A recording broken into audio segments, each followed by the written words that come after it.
Bismillahirrahmanirrahim. Assalamualaikum warahmatullahi wabarakatuh. Perkenalkan, nama saya Yulivita Nur Fadila Putri dengan NIM 2003151 dari Program Studi Pendidikan Teknik Bangunan 2020. Pada kesempatan kali ini, saya akan menjabarkan jawaban ujian tengah semester atau refleksi pengelolaan pendidikan. Untuk pertanyaan yang pertama, dalam penyelenggaraan sekolah, bidang-bidang apa saja yang harus dikelola oleh sekolah? Uraikan setiap bidang secara ringkas dan jelas. Untuk bidang yang pertama, yaitu manajemen kurikulum. Manajemen kurikulum merupakan substansi manajemen yang paling utama di sekolah. Prinsip dasar manajemen kurikulum ini adalah berusaha agar proses pembelajaran dapat berjalan dengan baik dengan tolak ukur pencapaian tujuan oleh siswa dan mendorong guru untuk menyusun dan terus-menerus menyempurnakan strategi pembelajarannya. Manajemen kurikulum di sekolah dilakukan melalui 4 tahap. Yang pertama itu ada perencanaan, yang kedua pengembangan, pengorganisasian, dan koordinasi, yang ketiga implementasi atau pelaksanaan, dan yang keempat merupakan pengendalian dan penilaian.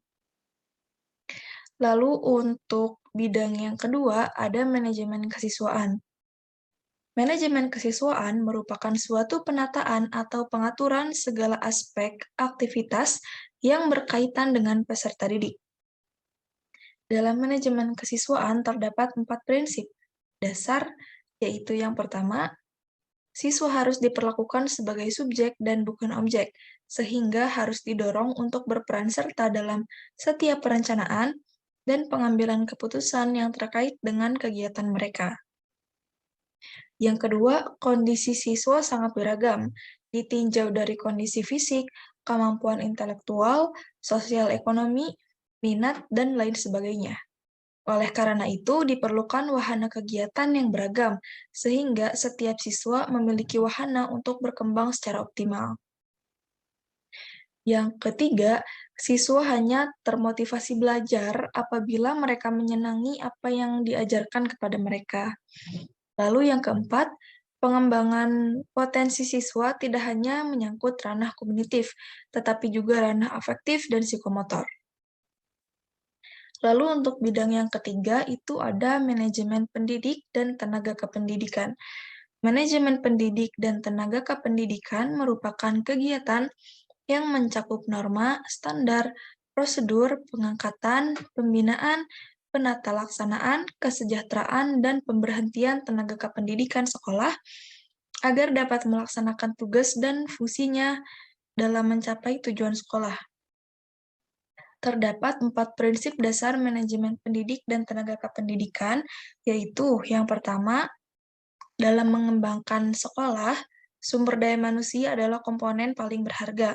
Yang kedua, sumber daya manusia akan berperan secara optimal jika dikelola dengan baik, sehingga mendukung tujuan institusional.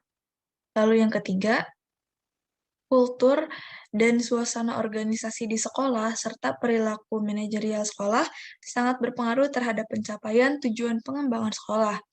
Dan yang keempat, manajemen pendidik dan tenaga kependidikan di sekolah pada prinsipnya mengupayakan agar setiap warga dapat bekerja sama dan saling mendukung untuk mencapai tujuan sekolah.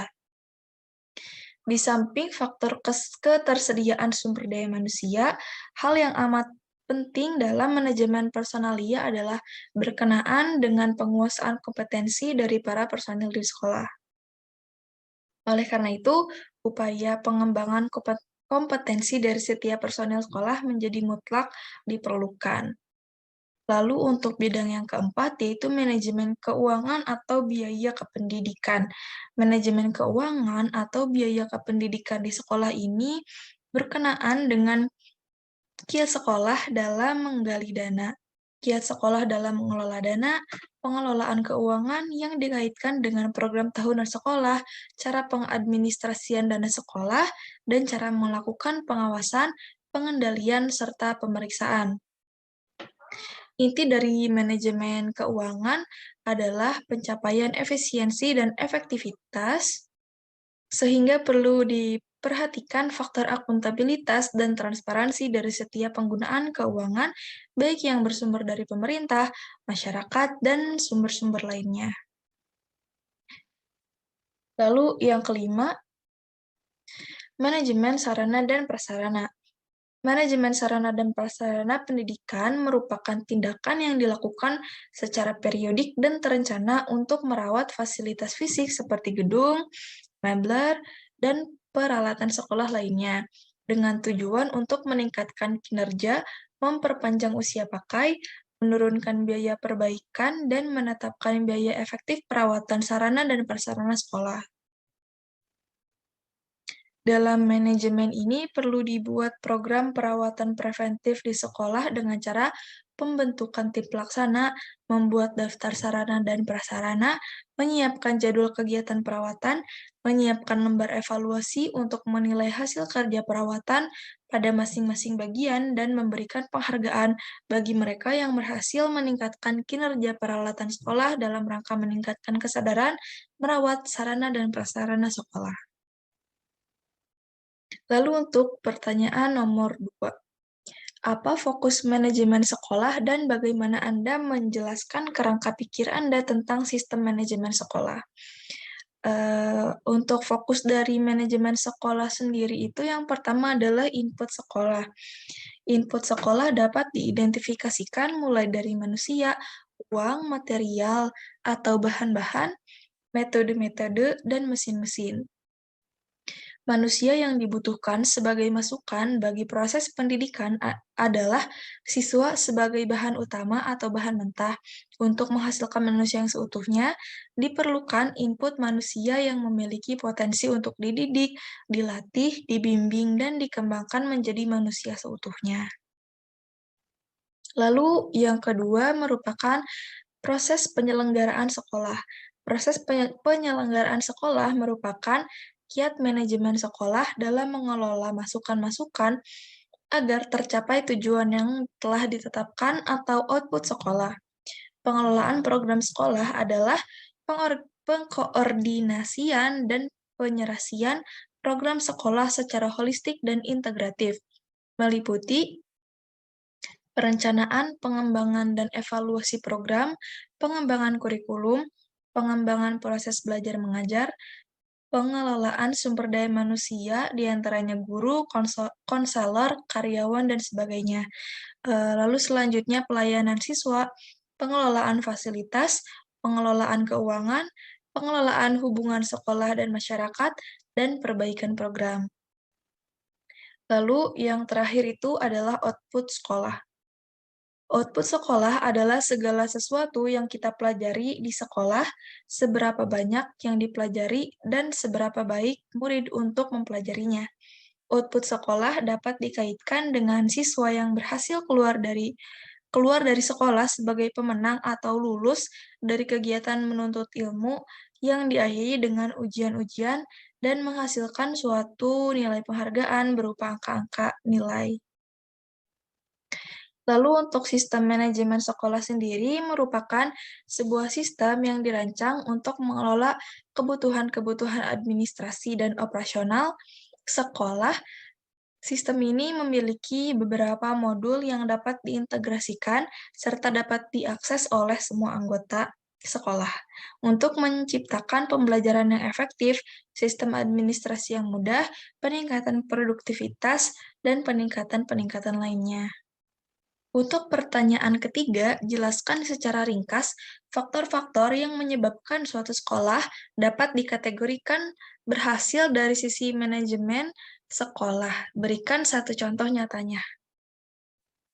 Faktor yang mempengaruhi keberhasilan manajemen sekolah adalah pengelolaan dari manajemen itu sendiri, kepemimpinan dan komitmen dari kepala sekolah, guru dan tenaga kependidikan untuk melakukan pengelolaan sekolah dengan integritas tinggi, jujur, percaya diri, kreatif, dan lain sebagainya. Untuk contohnya, itu adalah guru yang dapat membimbing siswa dengan baik di bidang akademik maupun non-akademik atau keaktifan di ekstrakurikulernya hingga mendapatkan prestasi. Lalu untuk pertanyaan yang keempat, Jelaskan pemahaman Anda mengenai kepemimpinan pendidikan dengan menjawab pertanyaan berikut. Untuk yang pertama, apakah itu kepemimpinan pendidikan? Kepemimpinan sekolah adalah kemampuan untuk mempengaruhi, mengkoordinir, dan menggerakkan orang-orang yang ada hubungannya dengan pengembangan-pengembangan ilmu pendidikan dan pelaksanaan pendidikan dan pengajaran agar tercapai tujuan secara efektif dan efisien.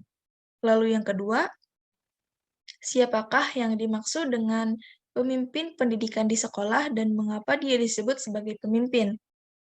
Pemimpin pendidikan di sekolah adalah kepala sekolah, karena kepala sekolah adalah orang yang memiliki wewenang dan tanggung jawab penuh atas pengelolaan pengajaran, ketenagaan, kesiswaan, sarana dan prasarana, keuangan, serta hubungan lembaga pendidikan dengan masyarakat. Lalu, yang selanjutnya, bagaimana cara seorang pemimpin sekolah mempengaruhi orang lain supaya mau dan mampu mencapai tujuan sekolah secara bersama-sama? Eee, yang pertama itu, bekerja sama dengan orang tua, murid, dan masyarakat. Yang kedua, memberi contoh tindakan teladan. Yang ketiga, berpegang teguh pada tujuan yang hendak dicapai. Lalu yang terakhir, cakap dalam hal mengajar dan menaruh kepercayaan. Untuk pertanyaan yang kelima, jika Anda menjadi seorang guru, apakah kajian, mengenai pengelolaan pendidikan akan memberikan bekal yang bermakna bagi Anda nantinya, dan mengapa? Eee, Pengelolaan pendidikan, akan memberikan bekal yang bermakna, karena dengan mengerti akan pengelolaan pendidikan, maka seorang guru bisa dapat melaksanakan tugasnya dengan baik dan dapat bekerja sama dengan warga sekolah lainnya untuk menciptakan lingkungan sekolah yang baik dan menghasilkan output yang baik pula. Baik, sekian, yang dapat saya sampaikan. Mohon maaf apabila ada kesalahan dan terima kasih atas perhatiannya. Wassalamualaikum warahmatullahi wabarakatuh.